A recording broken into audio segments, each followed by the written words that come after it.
Okay, so we're going to talk about the throttle cracker and follower. And these are some of the ones that when I first got this truck up and running, I went in and did a lot of adjusting on.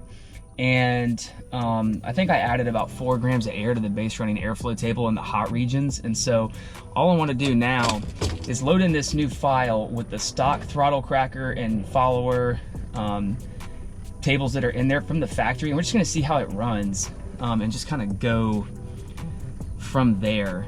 Trying to do this thing lately where I don't mess with, you know, everything all at once and make small changes. So we're just going to see kind of what it does.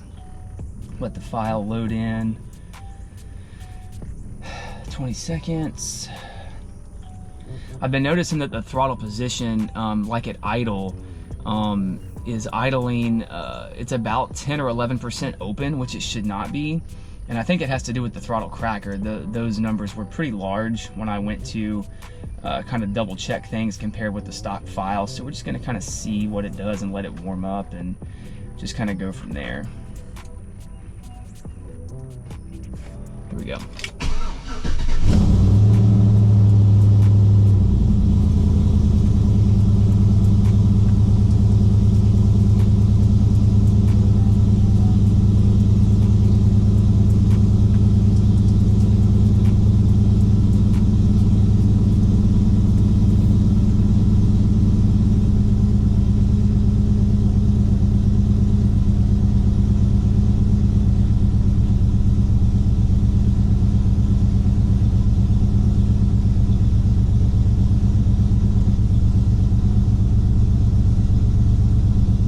Position right now, we're at about 950 RPM and the throttle position is about 16%, so it's still trying to warm up right now. So we'll have to kind of let it warm up before we really see what it does. So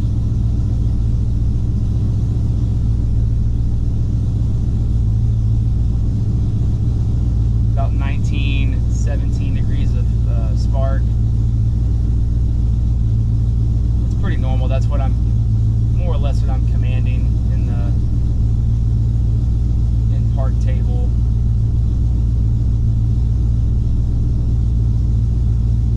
About an 850 to 900 RPM idle when it's still cold though, so just let it warm up here for a second.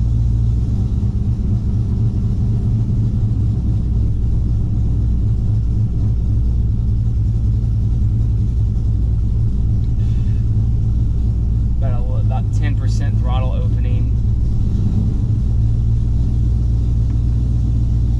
Split the throttle and just see what it does.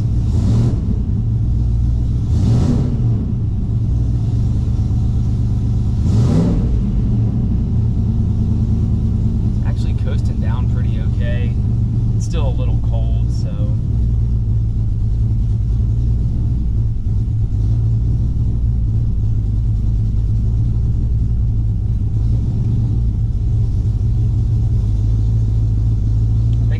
about a 750 idle. So I have a gut feeling that we've got maybe just a little bit too much airflow, but we're gonna have to let it warm up before we really do much with that. Over and under speeds are set to stock. I want the spark to be pretty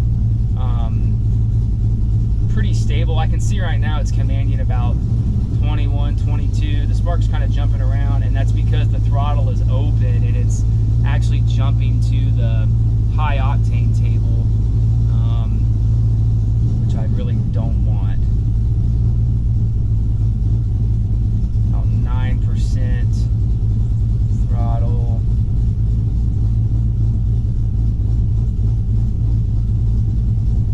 So if I go in and look at my cracker table,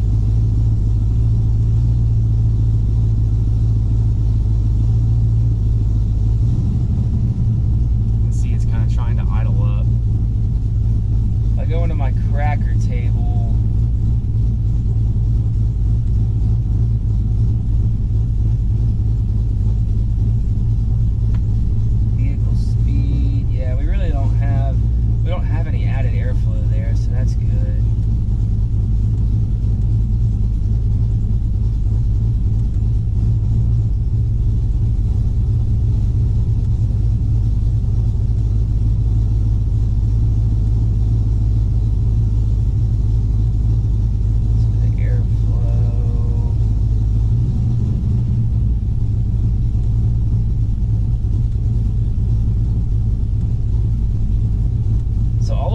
adaptive idle stuff you kind of want to leave alone. You really don't want to touch it.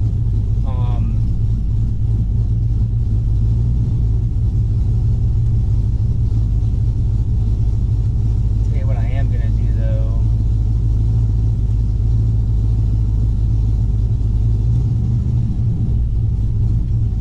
I'm going to shut it off real quick and make one little edit to the enable and disable speed.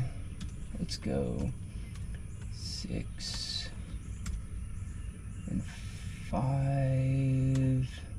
So I'm changing the throttle cracker enable and disable speed. So anything above 6 miles an hour, it's going to use the throttle cracker. And anything below that, it's going to use the adaptive idle, which you should not have to touch, like at all. So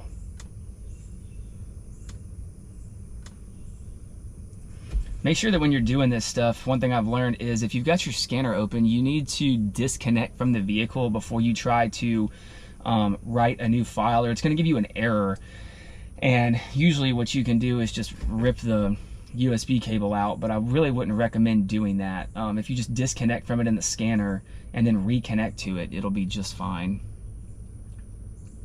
So again, what we're testing here is the only thing that I've really changed at this point. I've basically changed everything back to a stock 2004 Yukon file other than the base running airflow. So the throttle cracker is the same, the follower is the same, the startup airflow, the friction airflow, it's all the same.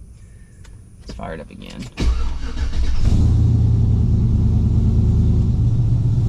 So kind of trying to nail down what it is that's keeping the throttle open and idling so high.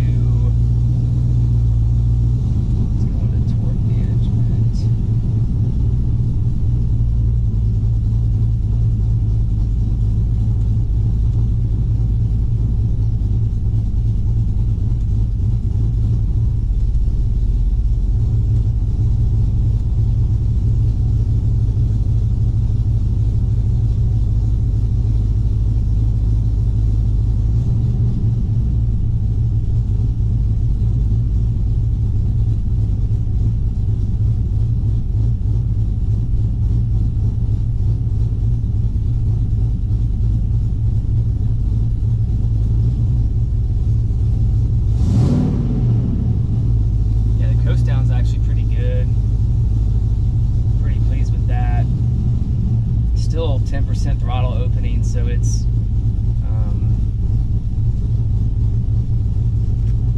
let's see, let's change the math in pounds per minute to grams per second. Okay, so I can tell you right now that we've got too much airflow here with it in park. Here we go, 9. It's kind of overshooting.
Let's go down another.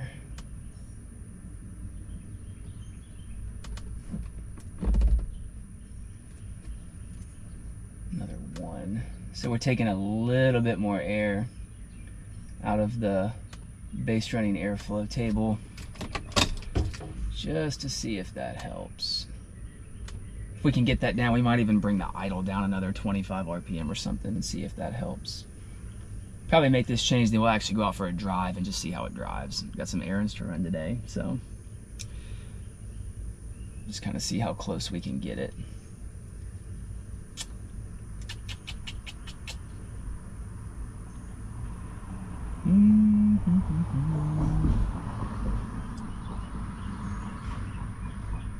Make sure you pay attention to where, like, in the base rating airflow table in the Gen 3s, the top says gear.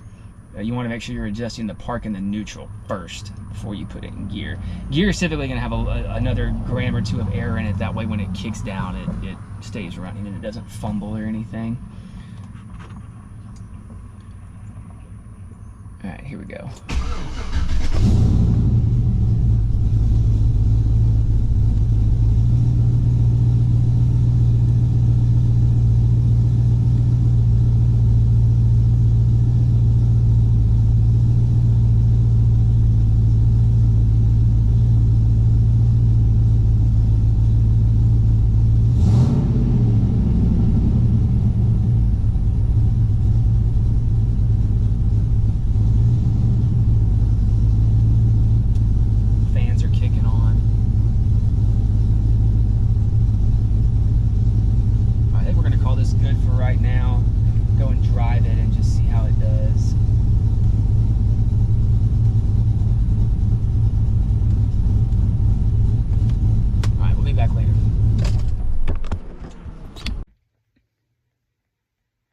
Okay, so the truck drives pretty good, like it was. We're gonna go, it looked like the adjusting the TPS, or the ECT max table under torque management didn't really do much. So, but I could tell the throttle is maybe just a little bit lazy.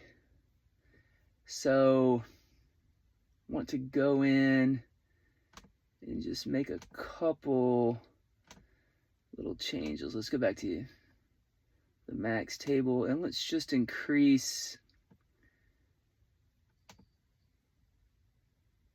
and let's just make the whole table 100 again, except for the 0%. And I think we're gonna go back to idle, and I think we're gonna pull, let's pull 0.5. Actually, yeah. Let me open my compare file, just a stock file here. There's mine.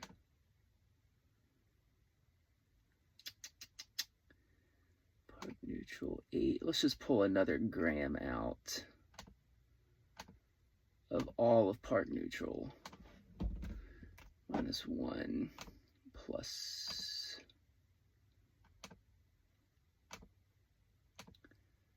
Let's go over to friction airflow. Looks like I altered that, so we're going to set that back to OEM and then startup airflow. It's like I added a little bit. Let's just set this back to OEM as well. Equals. All right. So again, we're basically going backwards as opposed to what most are doing, and we're reverting a good bit of it to stock, just to see. I have a gut feeling this cam really isn't as big as you might think. It's only got 112 degrees of lobe separation angle, so you know, it's really not that much. So when they get into the 110s and like 109s, 108s is when they really, I think, need you know, a little more startup airflow or spark. Let's do this, then we'll fire it up and see how it behaves. Cooling fan airflow is set to 0. This truck did not have electric cooling fans. We added them. So kind of trying to figure out if there's a point where kicking the fans on and off kind of bogs it down, and maybe we need to update those tables. I think like in an OEM electric fan vehicle, they're like 1 or 1.5 pounds an hour. It's not very much. So I'm kind of wondering, is the idle set too high? Ooh, wanted to die on that one.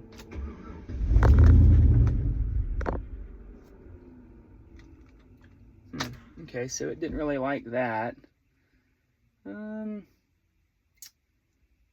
Let's actually go back to, let's add the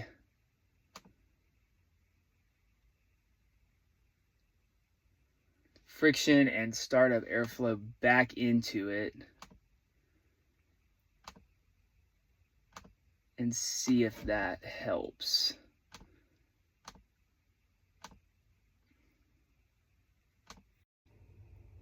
All right, let's write it again. So I put the friction airflow and the startup airflow back to to the changes that I had made. So now that we've kind of got the base running airflow down, let's see if we can. These are the kind of things that, like in a lot of these online videos and stuff, like people talk about, oh, you may have to make this adjustment, you may have to make this adjustment, but they don't actually show you or let you hear what it sounds like in real time, you know? So, which to me is completely useless. Like, you know, I don't have the time to just fool with this all the time. Obviously I can with this truck because it's my own vehicle, but like on a customer's vehicle or a buddy's vehicle, you don't have to do that.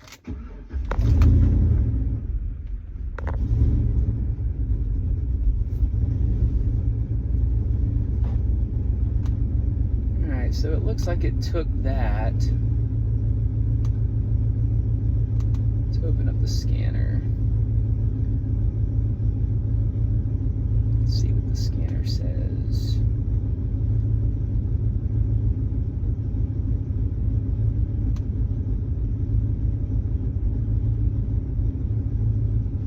Throttle blade's still open some. So we'll drive this around and just kind of see what it does, and we'll go from there.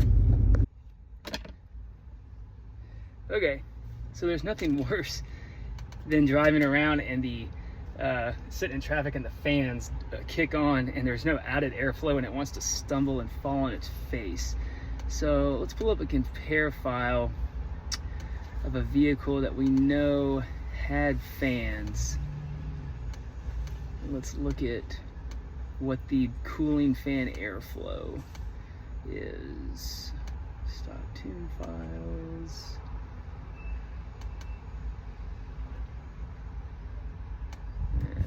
Obviously you can't compare files that are of different operating systems. All we need is just like a, here we go, Trailblazer SS. Let's see, airflow, oops, idle airflow. Doesn't say. Here we go, Sierra. I'm not sweating because it's of that. I'm sweating because of I'm sweating because I just got done working out. Let's see. All right, 2 and 4. So let's go back in here. Let's add 2, 4. Let's make sure that we're looking at the correct units. Make sure this was in grams per second. Nope, it's in pound per hour, which is correct. Let's go back to our file.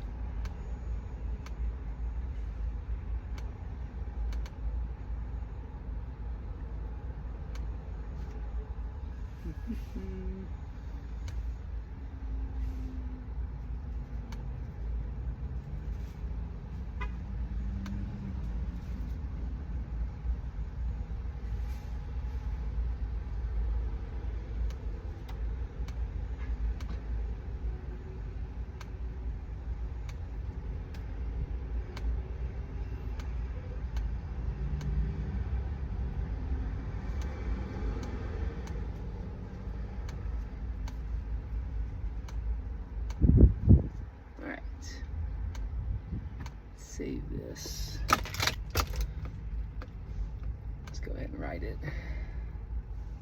See what happens. Yeah, there's nothing worse than sitting around in traffic and the thing is stumbling all over itself. It's the worst ever. Here we go.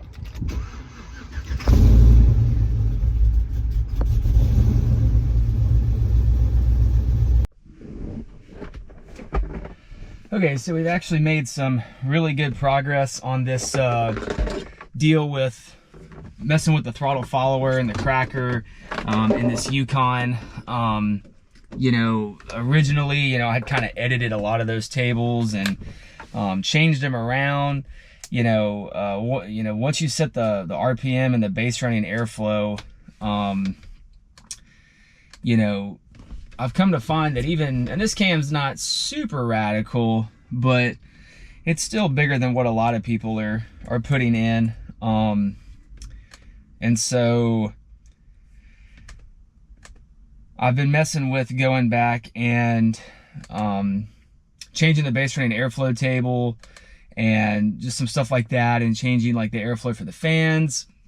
And you know, the thing free revs pretty well with the stock throttle cracker and follower tables set the way that they are. And so the only other thing is we're going to go in here and change, we're going to change the enable and disable speed for the throttle crackers, the throttle cracker, so that one of the biggest like tall tale signs if your airflow is right at idle is when you put the vehicle in reverse and you go to back it up, especially like up a driveway or up a small hill. So we're actually going to set this, let's go look and see what a stock file looks like. So enable speed is 2 miles per hour, the disable is 3. I would like for the adaptive idle to kick in a little bit later than that. So enable speed, above this speed, the throttle cracker is enabled and the adaptive idle routines are immediately disabled. So we're going to set this to 10, and then the disable speed, throttle cracker disable speed. Below this speed, the throttle cracker is disabled and the adaptive idle routines take over. We're going to set that to 9. And we're just going to save this because this is the file we're supposed to upload. We're going to go ahead and upload it. You also want to make sure that you really only get, I've probably said this before, you really only get one shot every day at a cold start. You know, and so you want to make sure the vehicle cold starts well. You also want to make sure that it hot starts well. So, you know, if you're making these changes, you want to make sure that you know, do it in the driveway and let the vehicle actually get up to running temperature before you pull out of the driveway, because it's possible that you've got enough airflow when it's cold, but then when you go to put, you know, drive it while it's hot, you'll find down the street that it stalls out, or it doesn't want to hot start really well, or it just behaves differently. So you really need to take care of this with it in the driveway. That way you don't find yourself stranded. So we're gonna go out for a little, we're gonna load this file in and go out for a little drive, and we're probably gonna call this one done. You know, this one seems to be doing pretty well, so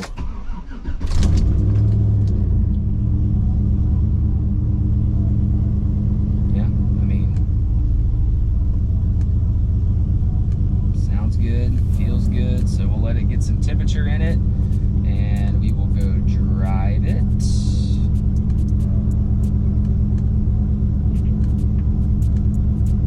I swear I've got